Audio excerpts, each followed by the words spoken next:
I talk to one or two brands every single month who are completely stuck just trying to get their Amazon seller account approved.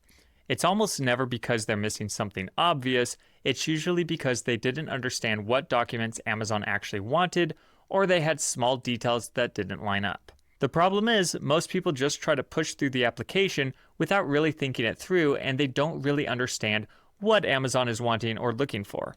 Once you submit the application the first time, fixing those mistakes can be difficult and in some cases take months of going in circles with Amazon support to resolve.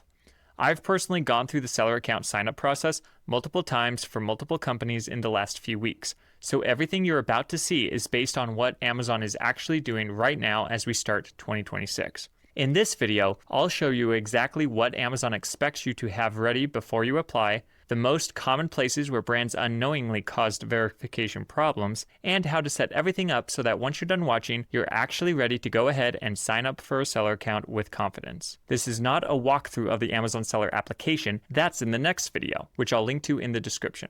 This video is about preparation for the application. If you've already tried signing up and you ran into problems, this video will help you figure out exactly where things may have gone wrong before you try again. Let's start with the first requirement. In 2026, you do need a real registered business entity. For most US-based sellers, that's going to be an LLC or a corporation. If you're thinking about signing up as an individual and changing it to an entity later, I'd recommend against that.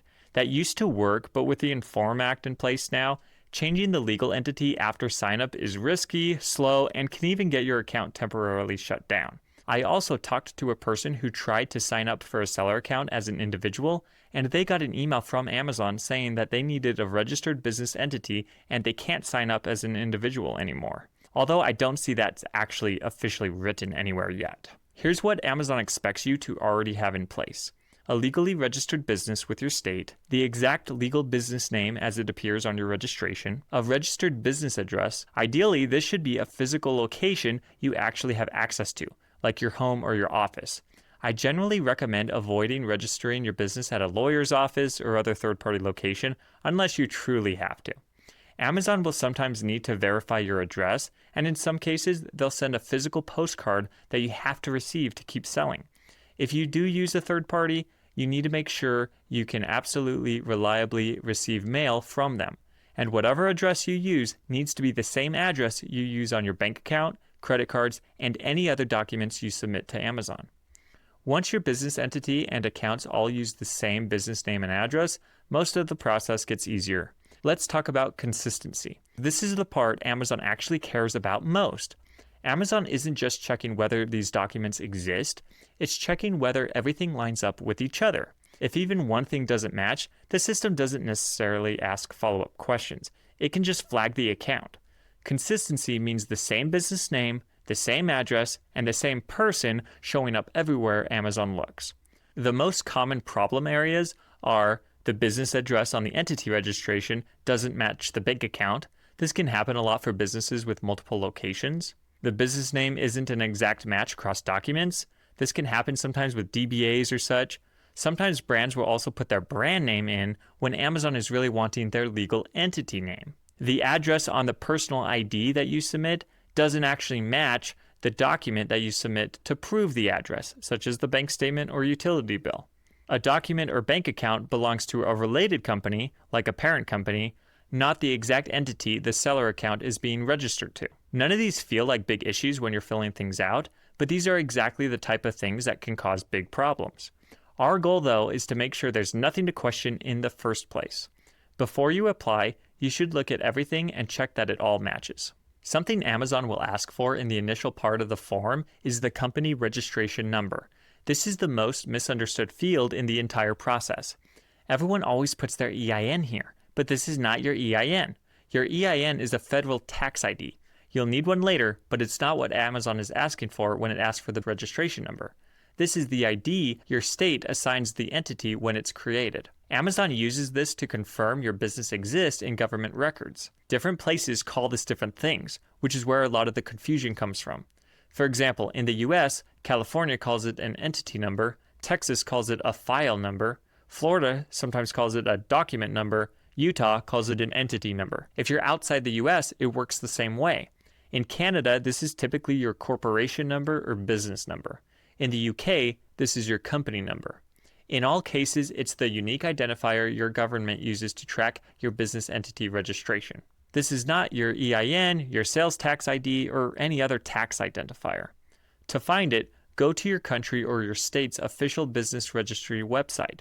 The easiest way is usually to search something like your country or state, business entity lookup, and make sure you're clicking the actual government website, not a third-party site that charges fees or just makes you sign up for things. I'm using Massachusetts here as an example, but the process is the same in every state. I'm on the website and I found their entity search feature.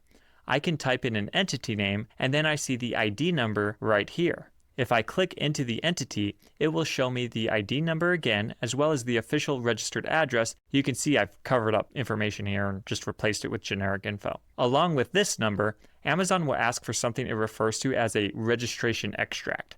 This can include the following: certificate of organization, certificate of incorporation, certificate of formation. If you can't find those, you can usually request a certificate of existence from your Secretary of State for a few dollars. Amazon accepts this as a registration extract as long as it shows the business name, registration number, and address. Amazon requires a primary contact, and Amazon is going to check that this is a real individual that really exists.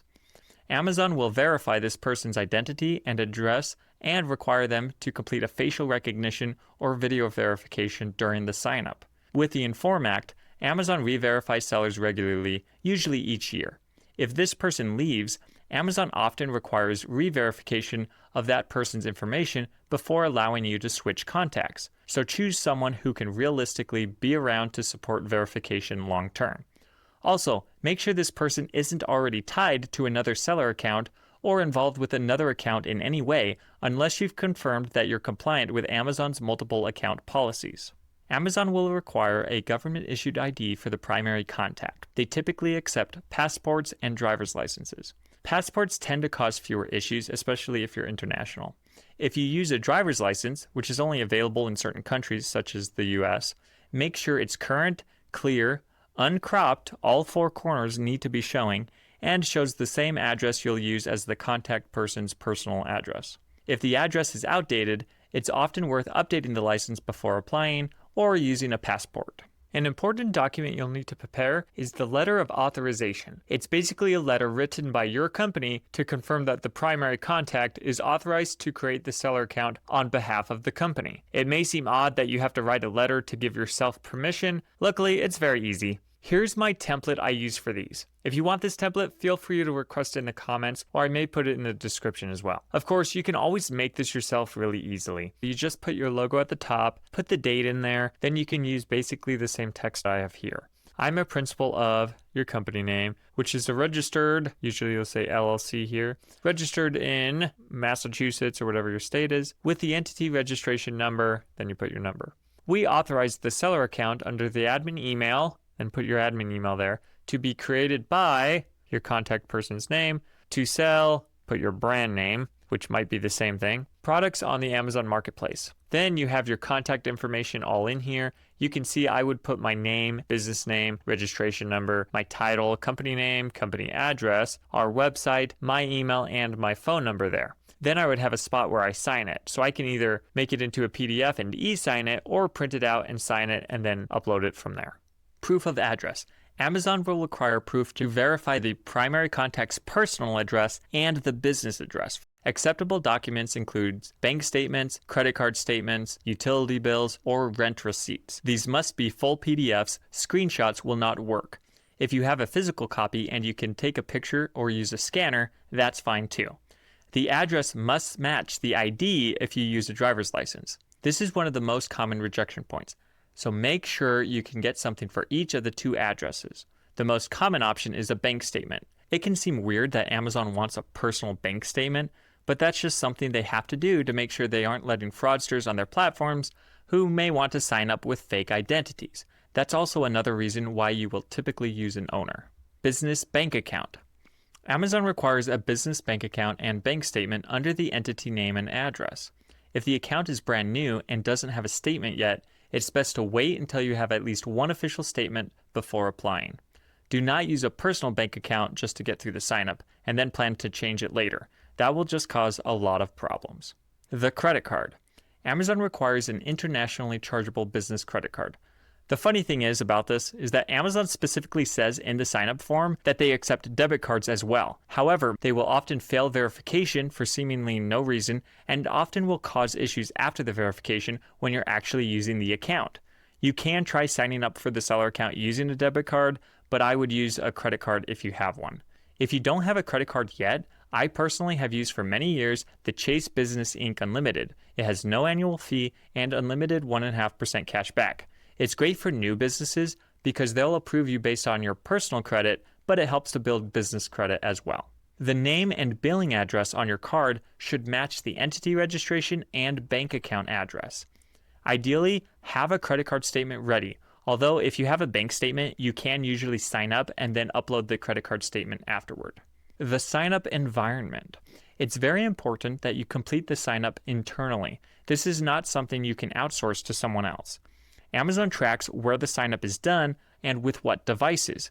Using a computer that's linked to other accounts can cause them to mistakenly flag you as having duplicate accounts. Don't let agencies, consultants, or VAs create the account for you. They can help you via screen share, but the sign-up should happen on your device and your internet network. Use one computer and one physical location. It's also best to try to do it all in one try if you can. Before starting, log out of all Amazon accounts, including personal Amazon shopping accounts. If you're logged into your personal Amazon shopping account that you use for shopping on your browser and you start signing up for a seller account, Amazon will actually create a seller account that's linked to that customer account and it will never be able to be unlinked. So make sure you're totally logged out of any other Amazon account when you start. Email, phone number, and tax interview. Decide the email and phone number you want to use for this account before you sign up. Use a dedicated business email, not a Gmail account. It will also require a phone number. However, the phone number can cause problems because it can't be linked to any other Amazon account, including customer accounts. I have a video on how to address this issue that I'll mention in just a second. After the initial sign up, Amazon will also walk you through a tax interview. You don't need special documents beyond your basic business info and what I've already mentioned here. Just be aware it's another part of the process. Before you start the Amazon Seller application, make sure you have all of the following ready. Account access and contact info. The business email address you'll use for the seller account, not a personal Gmail account if at all possible, and not linked to an employee's personal email. Often this might be like amazon@yourcompanydomain.com. Phone number that you can receive text from. If your phone number is already linked to another account, which most cell phones are, we'll talk about how to handle that in the next video where I show you some easy workarounds. Business entity information. The exact legal business entity name. The business registration number. Registration extract document, such as the Certificate of Organization, Certificate of Incorporation, Certificate of Formation, Certificate of Existence, or Certificate of Good Standing. These must have the business registration number on it and the registered business address. Decide on the primary contact.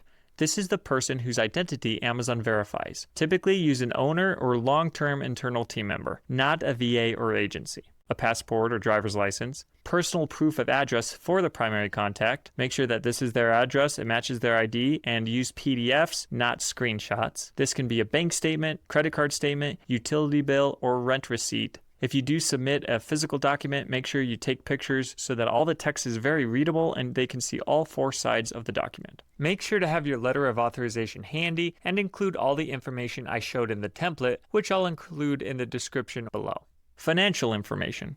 You need a business bank account under the legal business entity name, an official business bank statement. This must be under the business name and the registered business address. An internationally chargeable business credit card statement. Again, this must be under the business name and address. All these documents must be PDFs or pictures only, no screenshots. Business address verification. You can use the bank statement for this, although Amazon will also accept most utility bills. Technical and environment prep. Use one computer for the sign-up. Make sure to log out of all other Amazon accounts. It's usually easier to try to do it all in one go. The application and then subsequent verification tends to take 30 to 60 minutes. If you have everything on this list ready, you're in the best possible position to start the Amazon Seller application without running into avoidable verification problems. However, there's still one common problem that many will run into at the very beginning of the sign-up process, and that's creating the initial login and getting a phone number verified. If you use a phone number that's already associated with an Amazon customer account, it will give you an error message and you'll need to use a new number. But there's a few easy ways around that, and I explain that in the next video here. However, if you've already got the email password and phone number set up that you're going to use, you can skip to the following video, which I'll post right here.